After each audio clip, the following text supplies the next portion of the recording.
Soccer Star, Robinho by Marty Gitlin. Giving Brazil a Thrill, page 5. It was July 1st, 2007. More than 50,000 screaming fans packed the soccer stadium in Venezuela. The national teams from Brazil and Chile were battling in the Copa America, or America Cup. 6 minutes remained in the game. The outcome was still in doubt. Brazil held a 1-0 lead. Striker Robinho had scored the only goal. He knew the lead was not safe, so he did something about it. He bolted past a defender and found an open space in front of the net. He received a pass as Chile's goaltender, Claudio Bravo, raced forward to try to block his shot. Bravo was too late. Robinho blasted the ball past and over him for another goal. Brazil 2, Chile 0. Robinho was just warming up.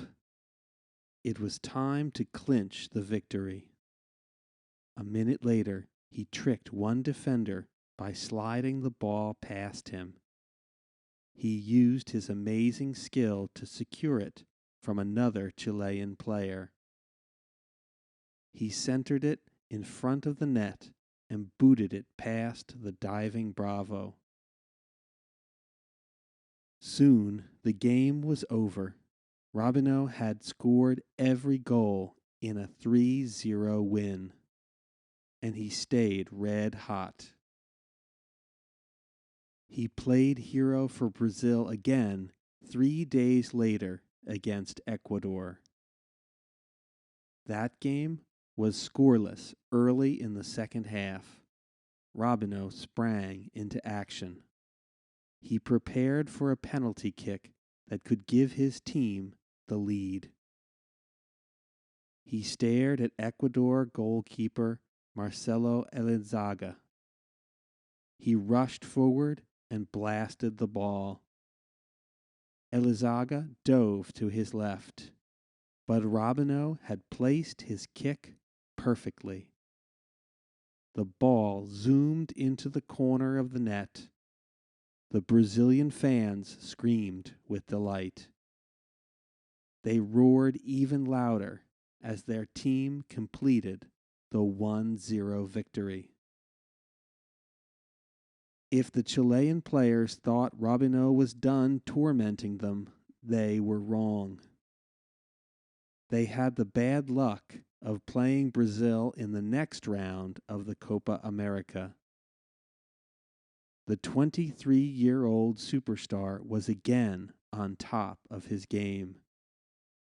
He displayed his quickness by faking out a defender and booting the ball into the net for a goal.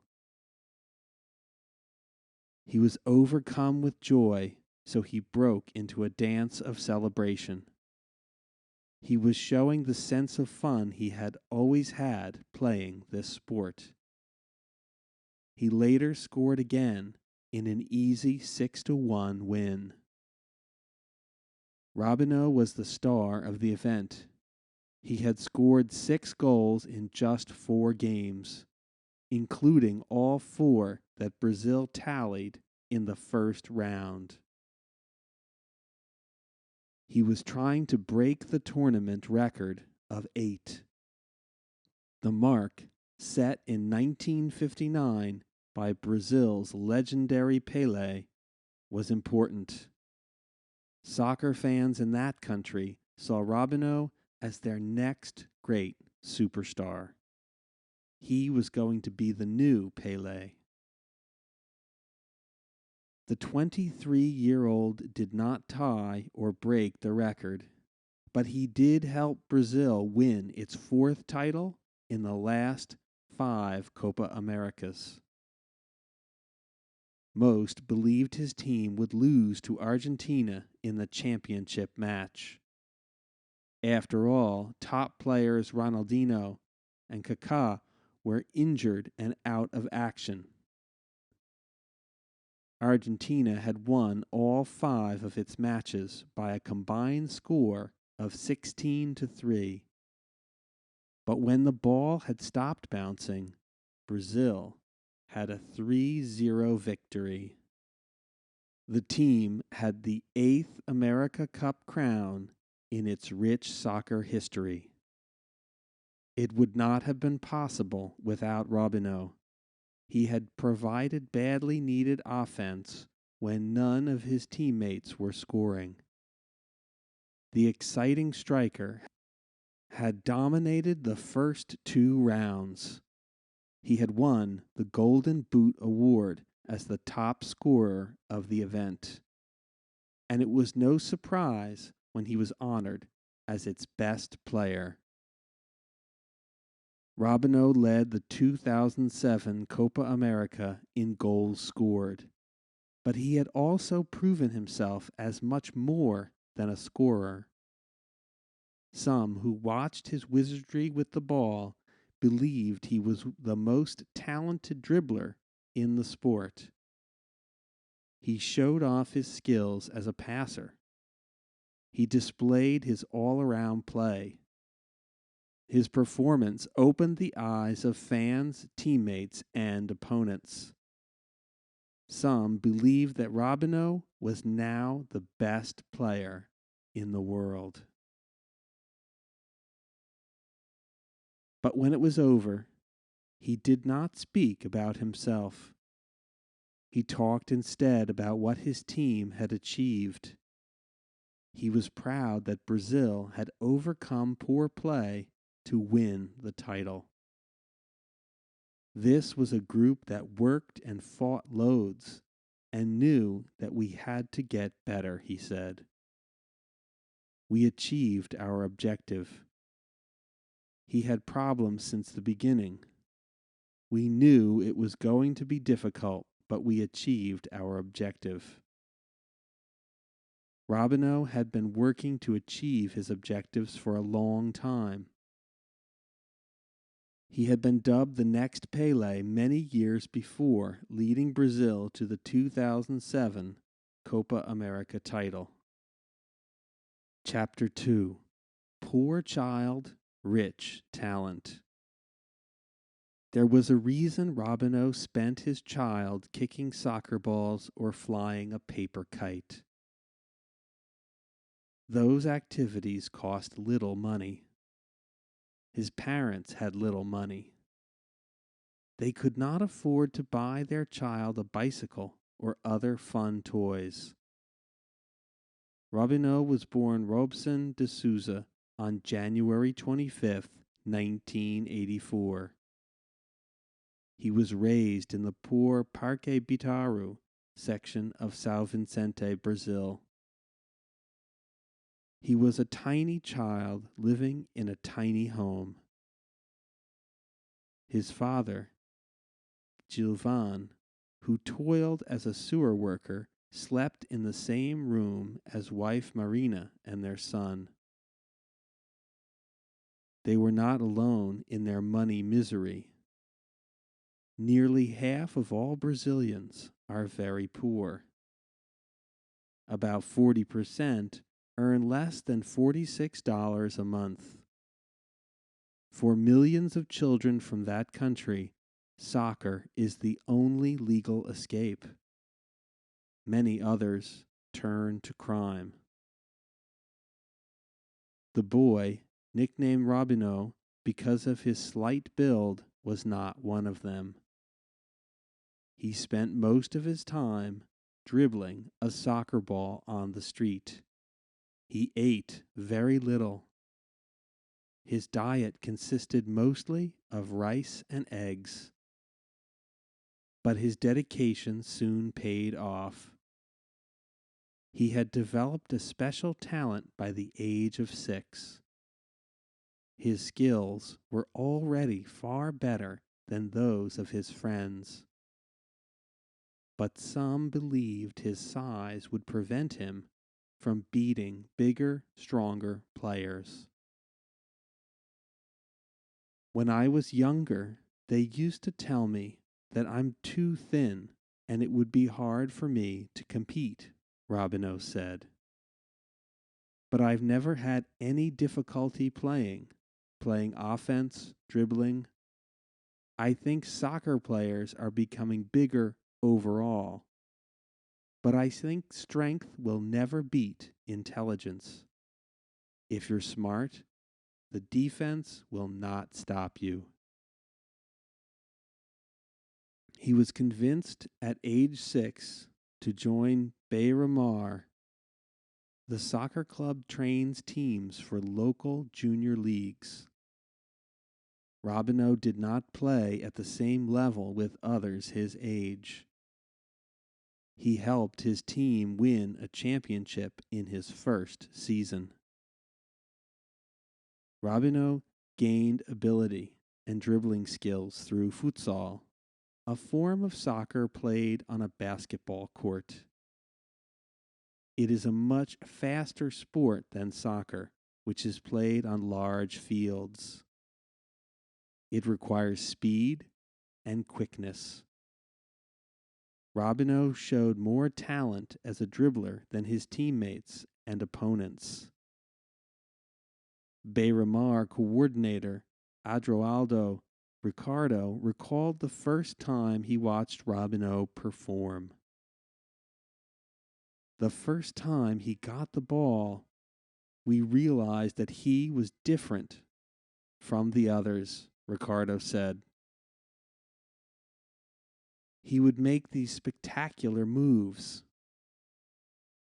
His parents were against him joining Bayramar, but they soon noticed their son's skills and the attention he received.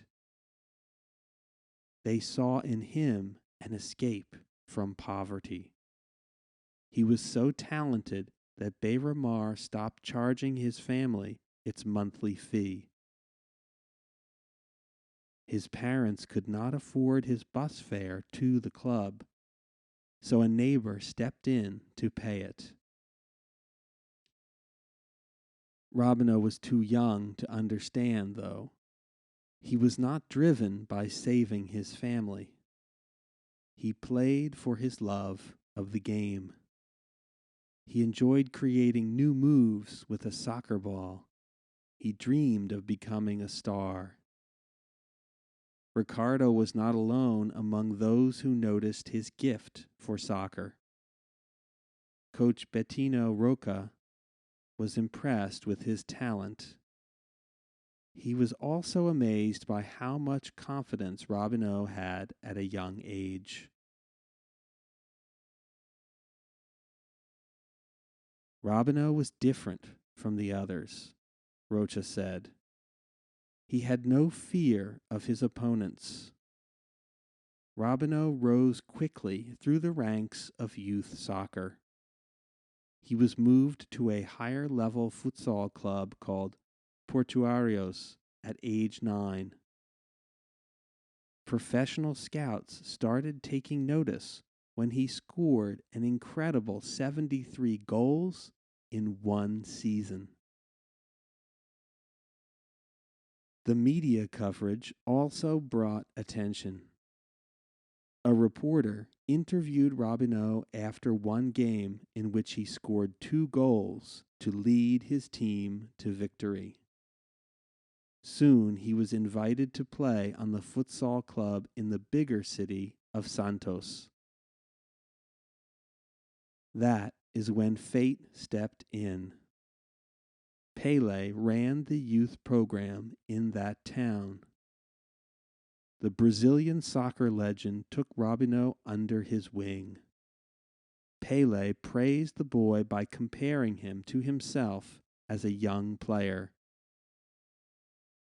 Pelé even formed a friendship with Robinho's father.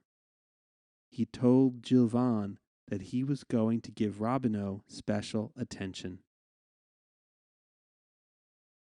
Robinho was excited. He was flattered that perhaps the greatest soccer player in history would pick him out among all the young soccer players in the Santos program. He was happy just to have met Pelé. He would never forget their first meeting. I never thought I'd meet the king of soccer at that stage, Robinho said. He praised me and gave me some advice. He said that if I had the humility and calmness, I stood a very good chance of becoming a pro. Robinho was about to become more than just a professional soccer player. He was on the verge of growing into a superstar. Chapter 3: New Life for Robinho. The days of bouncing a soccer ball as he walked along the cobbled streets of Parque Bitaru were over for Robinho in 1999. He moved that year into a home for promising teenage players run by the Santos Football Club. He was eating 3 square meals a day for the first time in his life. He slept in a small dorm room. He and his fellow young prospects were kept busy at all times so they would stay out of trouble. Greedy agents often present problems for poor young players. They lure away kids as young as 14 years old to Europe. It is usually proven there that they are not ready to compete. Their agents then abandon them. The boys are left in Europe, thousands of miles away from home, without money. 3 of the players Robinho competed with at Beira Mar wound up playing in Guatemala, a poorer country than Brazil. Pelé would not allow that to happen to Robinho. The soccer legend conditioned the skinny boy with the amazing moves. Robinho made enough progress to debut with the Santos top team at age 18. He teamed with fellow young star Diego da Cunha to lead Santos to the 2002 Campeonato Brasileiro Series A, or simply the Brazilian national title. Fans were in awe of Robinho's ability to juke defenders. He tricked opponents with fancy dribbling that had been a trademark of the finest players in Brazil for many years. In the title game against heated rival Corinthians, he eluded star fullback Rogerio 8 times. Rogerio grew frustrated and committed a penalty. Robinho scored on the penalty kick. The goal gave Santos the momentum to run away with the victory. The media dubbed Robinho the step-over king for the move that fooled Rogerio time and again. They also called him a soccer genius, just as they had Pelé 50 years earlier. The championship won by Santos was its first in 18 years. Robinho was voted the best striker in Brazil after that season. That meant he won the Bola de Prata, or silver ball, for being the best striker in the Brazil National Championship. He was among the top scorers on the Santos team in 2002 and 2003. But it was not just his ability to put the ball in the net that fans loved. They were entertained by his style on the soccer field. Even the opposing fans showed their appreciation for his amazing skills. He received a standing ovation during a 2002 game against the Colombian national squad in that South American country. The pressure on Robinho rose in 2004. That's when some of his teammates moved on to play soccer in Europe. He was up to the task. He led Santos with 32 goals and its second Brazilian title in 3 years. He was on top of the soccer world. But a scary incident that year made Robinho forget all about soccer. It was November 6th, 2004. His mother, Marina, was cooking for friends in the Brazilian coastal town of Praia Grande. Suddenly, gunmen burst into the house. They stuffed Marina into a car. They locked her hosts in a bathroom and sped off. She had been kidnapped. Robinho was allowed to leave his team and fly home to the rest of his family. The kidnappers were hoping to take advantage of Robinho's wealth. He was earning $500,000 a year from Santos and through sponsors. That was far less than many European stars earned, but it was enough to allow him to move family members into a fine section of Santos. Robinho was red-eyed when he spoke to reporters after the kidnapping. "I hope this ends well, with my mom returning and me playing football," he said. "I ask for understanding and to be left in peace." Marina was one of the 5 mothers of Brazilian players kidnapped in 5 months. The kidnappers demanded ransom money from Robinho. They ordered him to stop playing soccer. They sent him a video showing that they had shaved her head. They threatened to harm her. Robinho sent them the money. Marina was released after 41 days in captivity. The ordeal did not affect Robinho's play when he returned to the soccer field. He performed well for Brazil in the 2005 FIFA Confederations Cup. He scored a goal in a first-round win over Greece.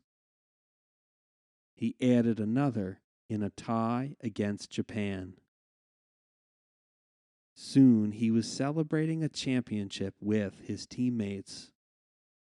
Brazil easily defeated South American rival Argentina in the finals. Santos wanted to keep Robinho, but the 21-year-old superstar knew it would be safer in Europe. He also knew he could earn much more money, and that's just what he did. Robinho signed a $30 million contract with Spanish soccer power Real Madrid CF in July 2005. Real Madrid had won a bidding war against several other clubs. Soon, Robinho was moving himself and his family to the Spanish capital city of Madrid. He arrived a month later to great fanfare. He gave an exhibition to his new fans. He thrilled a crowd of 8,000 in Madrid with an amazing display of his ball handling skills. He balanced one ball after another on his back. He flicked them over his shoulder and kicked them into the stands. Fans raced out onto the field to embrace him. Today, we are going to present one of the greatest players in the world, said Real Madrid president Florentino Perez. Soccer can be many things, but one of the most important is the spectacle it provides. And it is in this aspect of fantasy football that Robinho excels. It hasn't been an easy road for him to come to Real Madrid, but I think he's chosen the perfect team and the perfect league for him to demonstrate his skills. Robinho's Real Madrid dream begins here. The young man called the Step-Over King promised to use the moves he made famous for his new team. I hope to use a few of my trademark stepovers against my opponents while I'm here, he told fans with a smile.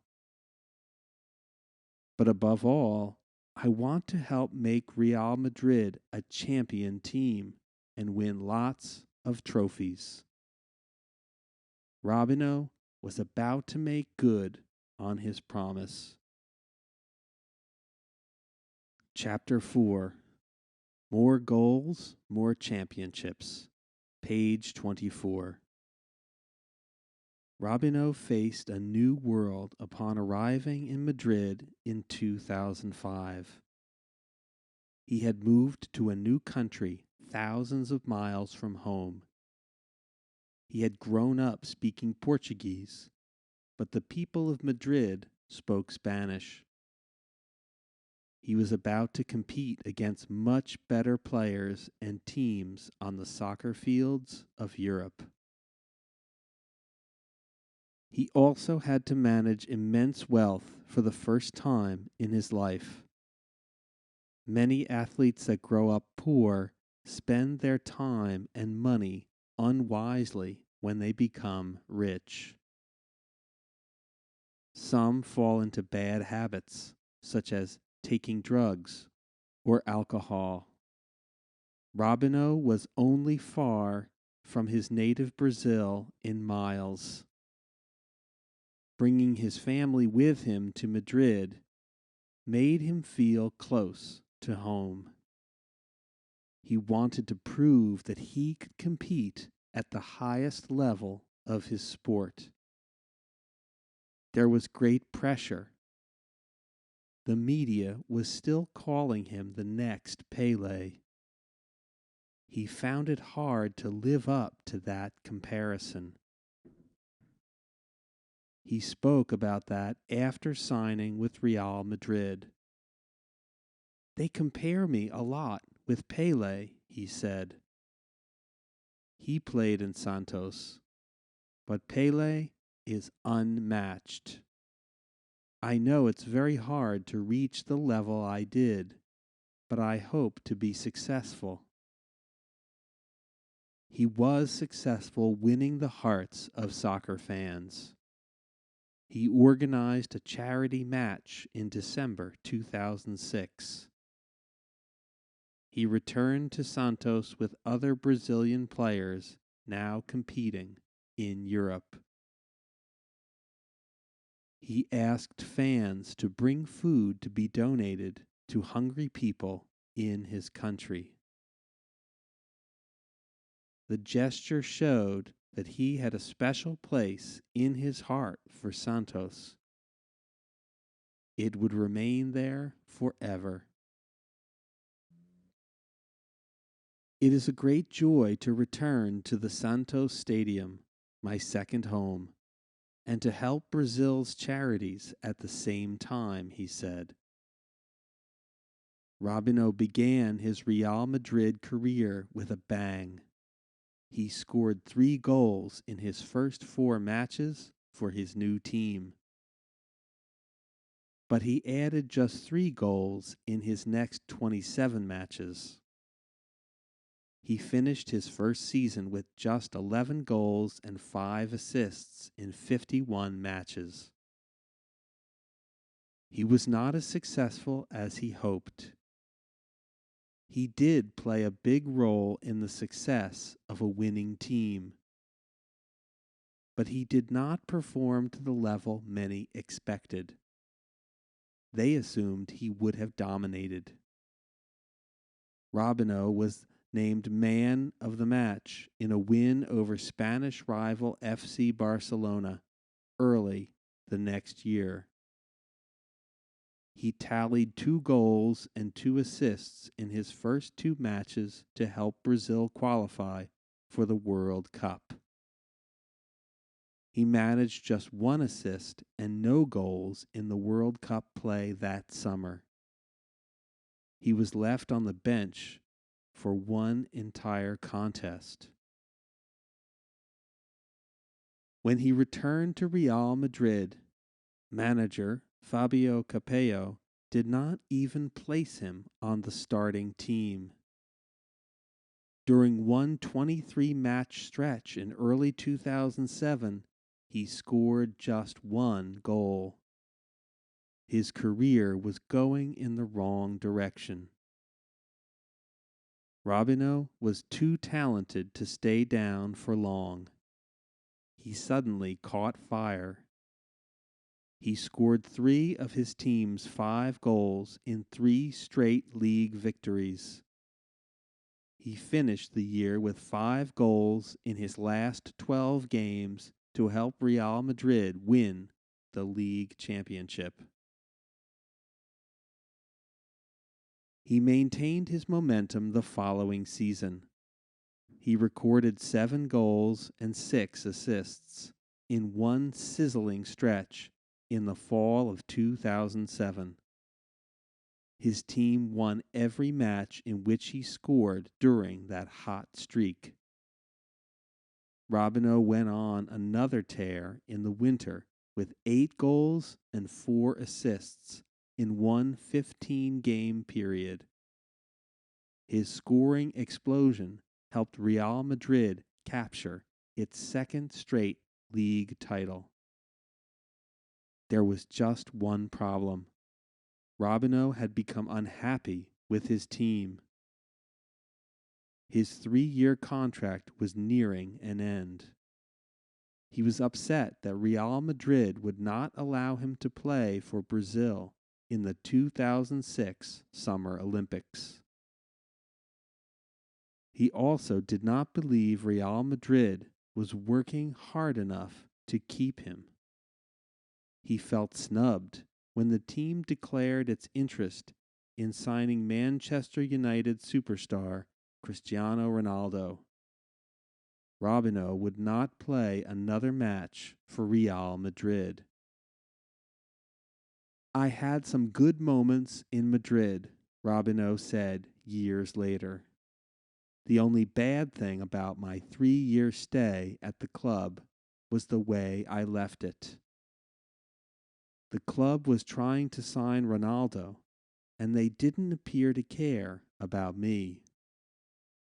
Real Madrid's former president, Ramon Calderón, promised to begin talks with Robinho about a new contract during the 2007-2008 season, but they never took place. When they realized the deal wasn't going to be made on that summer of 2008, they tried to fix things with me. But I wasn't interested in staying anymore, Robinho said. I felt neglected throughout the entire process. Robinho was still a highly sought-after commodity. His standout performance in the 2007 Copa America was still fresh in the minds of club owners. Other top-division European football clubs were hoping to sign the Brazilian superstar. Two of them, Manchester City FC and Chelsea FC, were based in England. Robinho had asked for a transfer to Chelsea in the summer of 2008.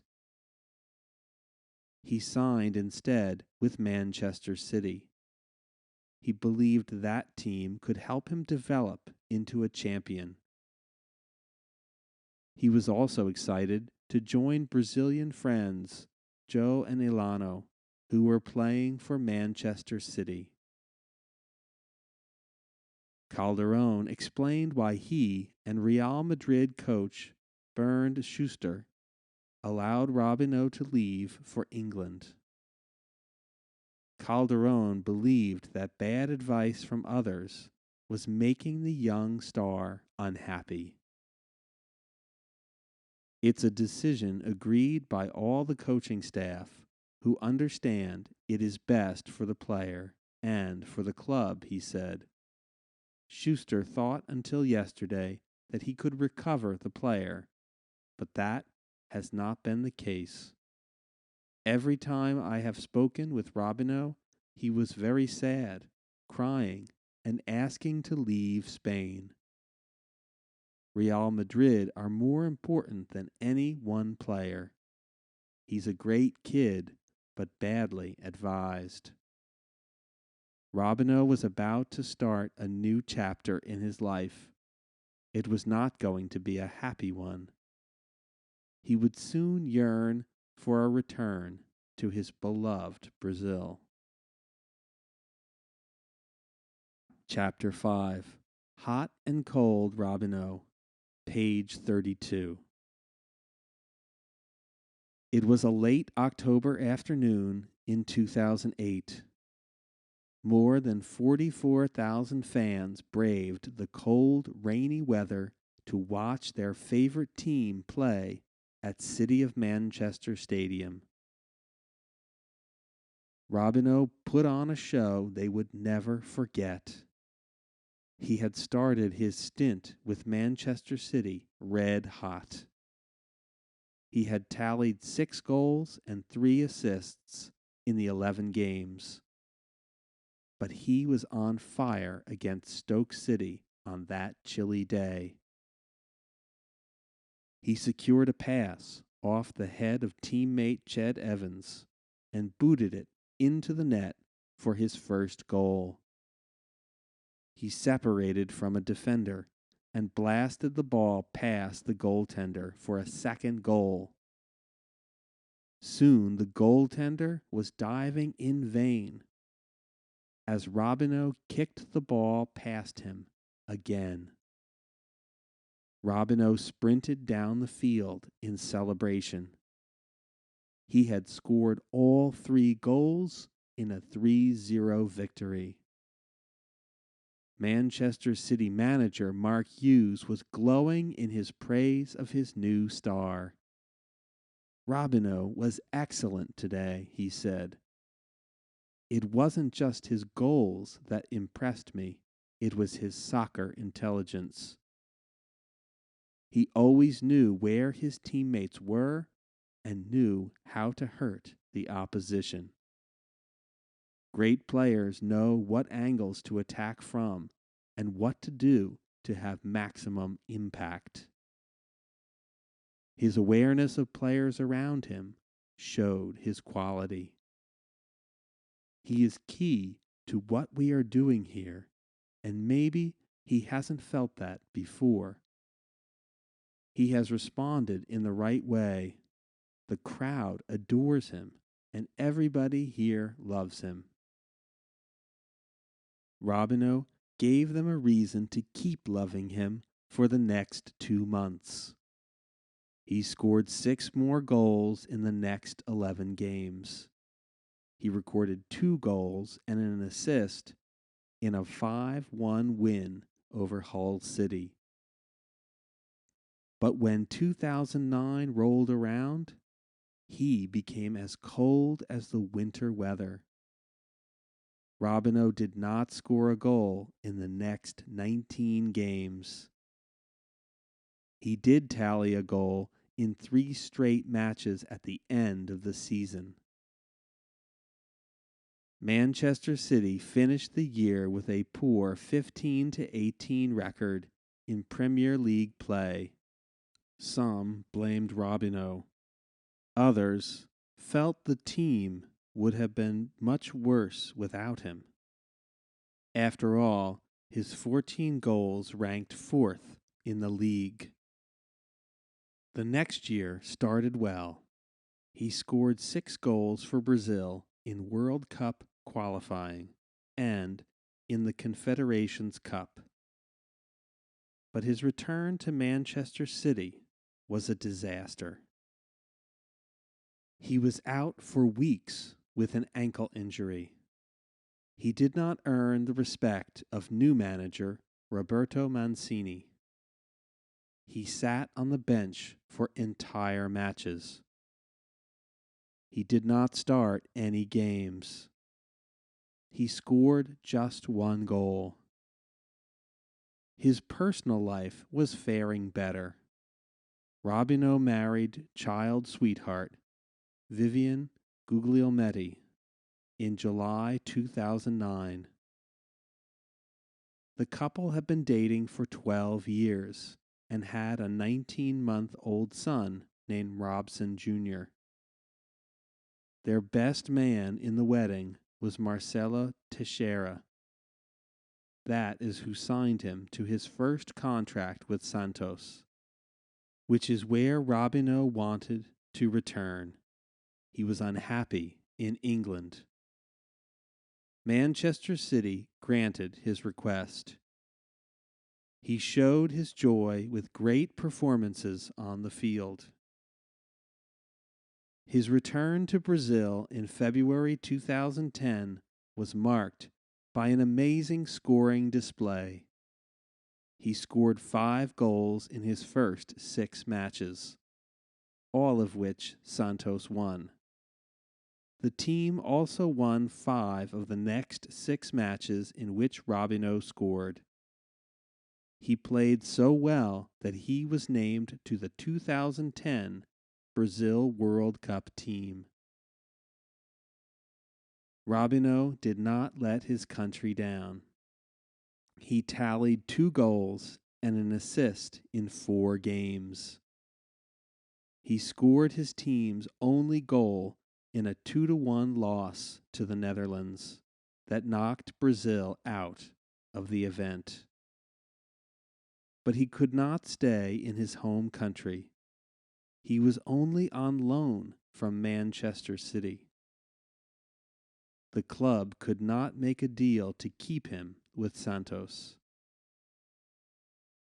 He did not want to return to England.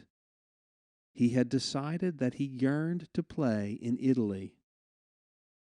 He was given his wish on September 1st, 2010. That was the day he signed with AC Milan. He was thrilled to join fellow Brazilian stars Ronaldinho and Alexandre Pato on that club. I know that the Brazilian players on the team will give me a great hand in adapting to the team. Robinho said, I will work very hard to make the fans very happy. I want to bring so much joy to them. Robinho was true to his word. He played in 45 matches, more than any teammate. His 15 goals placed 3rd on the team, and he helped AC Milan win the Italian Series A title. He tied for the team lead with 14 goals in league play. It appeared that Robinho was destined for greatness in Italy, but bad luck would get in the way. Chapter 6. Not okay for AC Milan, page 39. Robinho wanted to take his momentum and run with it. Second son Gianluca had been born in April 2011. He had enjoyed a great first season for AC Milan. He was ready in the summer of 2011 to perform even better. But Robinho could not perform at all for 2 months. A thigh injury kept him out of action from August to October. He wasted no time booting the ball into the net upon his return, though. He scored a goal in his first game back to help his team beat US Città di Palermo in their first league game of the season. Robinho played hot and cold all year. He tallied 2 goals and 3 assists during one 9-game stretch in late 2011. He added 3 goals and 4 assists in a 4-game tear in early 2012. Yet he also went long periods without scoring. He finished that season third on the team with 11 goals and first with 10 assists. But he had not recorded a goal or assist for Brazil in the 2011 America Cup. That was a surprise. After all, he had dominated that event 4 years earlier. Robinho also did not play well enough to earn a spot on Brazil's 2012 Summer Olympics team. Robinho did continue to lend his time and energy to charity work. He thrilled the crowd with his ball skills in the Christmas Without Hunger 2011 match. He showed off the dribbling wizardry that had made him famous. He needed to get off to a good start for AC Milan the next season. What happened instead was strange, sad, and bad luck. He hurt his thigh in August 2012, a year after he injured it the first time. He was hurt during the first league game and did not play for a month. Robinho bounced back well from his thigh injury in 2011, but not this time. He did not tally a goal or assist in the first 5 games upon his return. He was often not used as a starter. He hurt his thigh again in October and missed another month. The season featured few bright spots. Robinho earned a rare start in December. He responded with a goal and an assist in a 4-2 win over Torino FC. In that game, he flashed the talent that had once made him a star. He faked out a defender and blasted the ball past the diving goaltender. The ball settled into the right corner of the net. Robinho was scoreless in 7 games and did not even play in 5 others. Some people in the media criticized him. They even wondered how hard he was trying on the field. One writer questioned him in 2013 after Robinho played poorly in a loss to rival Barcelona. It's fair to say Robinho hasn't delivered on the grandest stage, he wrote. He should have done. He has the ability. He just doesn't seem to care. Rumors swirled that Robinho wanted to leave Milan. AC Milan head Adriano Galliani tried to end those rumors. He said in January 2013 that Robinho hoped to stay. The only place he would accept a transfer would be to his beloved Santos. Galliani tried to work out a deal with that club, but it fell through. The rumors did not end there. One Santos official said he planned to talk to Robinho in the summer of 2013 about a return to the team. Robinho had settled down in Milan. He had yearned to leave Real Madrid and Manchester City. But despite his struggles in 2012 and 2013, he expressed a desire to stay in Italy. He even spoke about wanting to sign a new deal with AC Milan. A new contract? He asked. We can certainly talk about that. First of all, I want to end the season in the best way, and then we can talk about these things. I never asked to leave the club. It was Santos who came in for me. I spoke to my family about it, and we have decided to stay. There's nothing I'm lacking here at Milan. Robinho believed the only thing he was lacking was good health. He wanted to play a big role for AC Milan in its quest to win another title. He was 29 years old. He felt he could still help a team to a championship, and that all he needed was a chance, and a chance is what he was given. In July 2013, Robinho was given a contract extension with AC Milan that would keep him there until June 2016.